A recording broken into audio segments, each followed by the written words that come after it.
안녕하세요. 여러분들의 반도체 멘토 정인호 인사드리겠습니다. 오늘 시간은 아나페스에 대해서 자세히 알아보겠습니다. 아나페스는 반도체 팹리스 기업인데요. 그 가운데 디스플레이 관련 티콘이라는 칩셋을 만들고 있는 기업이 되겠습니다. 현재 어떠한 상황에 있는지, 어떠한 가능성을 볼 수 있을지 알아보도록 하겠습니다. 아나페스가 만드는 티콘이라는 이 반도체 칩셋은 디스플레이 업황에 밀접하게 연관되어 있습니다. 그 중에서 LCD향 매출은 상대적으로 많은 축소를 하면서 현재 1%에 그치고 있고요. OLED향 매출이 대부분을 차지함으로써 OLED로의 성공적인 제품 전환을 이뤘다고 보시면 되겠습니다. 그리고 기타 용역 매출이 잡히고 있는데요.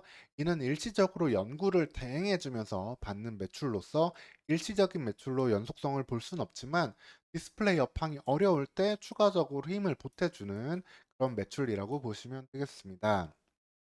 그럼 이 티콘이라는 칩셋이 어떠한 역할을 하는지 간단히 살펴보도록 하겠습니다.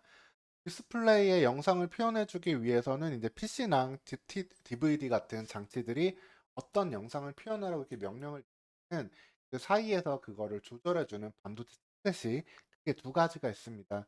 하나는 아나페스가 만드는 티콘이 되겠고요. 다른 하나는 디스플레이 드라이버 IC, DDI가 되겠습니다.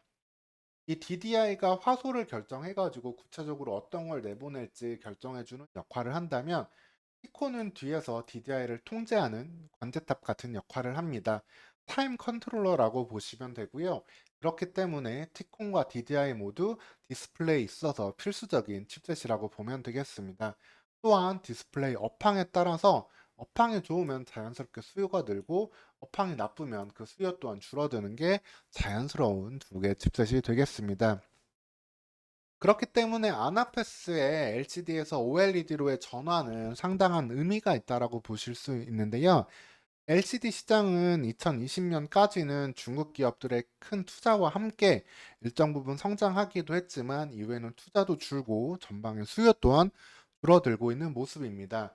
LCD 관련 제품들의 가장 큰 수요는 TV와 스마트폰인데 관련해가지고 시장 회복이 크게 되지 않는 부분도 있고요. TV와 스마트폰 모두 OLED로의 전환 또한 차근히 이뤄지고 있는 모습입니다. 그래서 중소형 OLED 시장 규모가 점차 커져가지고 LCD 시장 규모를 역전하는 걸 확인할 수 있고요. 그다음에 대형 디스플레이 내에서도 OLED의 비중이 점진적으로 올라가고 있는 것을 확인할 수 있습니다. 즉 LCD 시콘만 만들고 있었다면 아나페스의 미래는 담보하기 어려운 상황이었는데 OLED로의 성공적인 전환을 통해서 디스플레이 시장 회복 그리고 OLED 성장이라는 수혜를 기대해 볼 수 있는 상황이 되었습니다. 즉 이런 연구를 LCD 시장이 상당히 잘 나가던 시기에도 2019년, 2020년 미리 준비를 하고 선제적으로 매출 전환을 이뤄냈던 아나페스라고 볼 수 있고요. 기술 개발이 참 중요한 팹리스 기업으로서 이러한 행보는 의미가 있다고 볼 수 있겠습니다. 또한 지금 현재는 OLED용 T콘에만 체중돼 있던 매출을 벗어나기 위해서 신규 IC를 개발 중이긴 한데 이 부분이 2023년, 2024년 언제 상용화 되는 칩이 나올지 계속 관심을 갖고 좀 기다려 볼 수 있겠습니다. 다만 아나페스를 보면은 한 가지 우려되는 점이 있는데요. 직접 공장이 없어가지고 원가율이 낮은 팹리스 업체로 볼 수 있지만 한편으로는 재무제표에서는 매출 원가가 상당 부분이라는 걸 또 볼 수 있습니다. 아나페스는 대만 기업을 통해 가지고 설계한 칩을 생산을 하는데요. 해당 기업한테 생산 일정 조율과의 문제도 있어 보이기도 하고 그리고 아나페스가 그 칩셋의 원재료인 웨이퍼를 사다가 직접 조달해 주는 형태를 띠고 있습니다. 즉 웨이퍼 가격이 크게 올라간다든가 생산 일정이 좀 지연된다든가 하는 그런 일정상의 문제들이 다 발생이 됐을 때는 매출 원가를 이렇게 통제하지 못하는 일들을 종종 확인할 수가 있습니다. 특히 2020년 같은 경우에는 매출액을 1,000억을 했음에도 불구하고 매출 원가가 90%를 차지하면서 영업이익이 무려 200억 적자를 보기도 했습니다.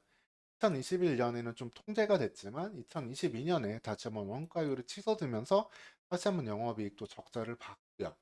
다만 올해 상반기는 웨이퍼 가격이 좀 낮아진 부분이라도 어느 정도 매출 원가율을 통제하면서 다시금 영업이익을 회복하는 모습을 볼 수 있습니다. 즉, 이 부분이 아나페스가 팹리스 기업임에도 불구하고 영업이익의 변동성이 좀 크다는 점, 이 부분을 잘 해결해 나가는지를 지속적으로 체크해 봐야 되겠습니다. 그래서 아나페스에 대해서 결론을 말씀드리면은 기본적으로는 OLED 시장 회복에 따른 매출 회복과 추가적인 성장을 좀 기대해 볼 수 있고요. 다만 거기에 더해 가지고 원가율에 대한 관리, 이제 원재료인 웨이퍼 가격을 어떻게 통제할지, 파운드리와의 생산 일정을 어떻게 좀 조율될지, 이 부분을 해결하는 것이 좀 주주들의 기대치를 충족시키는 일이 되겠습니다. 그리고 티콘 외 새로운 신규 IC 개발 역시도 아직까지는 가능성의 영역에 있기 때문에 여기에 대한 실질적인 성과를 보여주는 것이 새로운 성장에 꼭 필요한 이슈가 되겠습니다.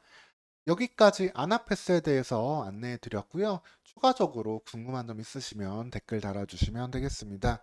오늘도 영상 시청해 주셔서 감사합니다.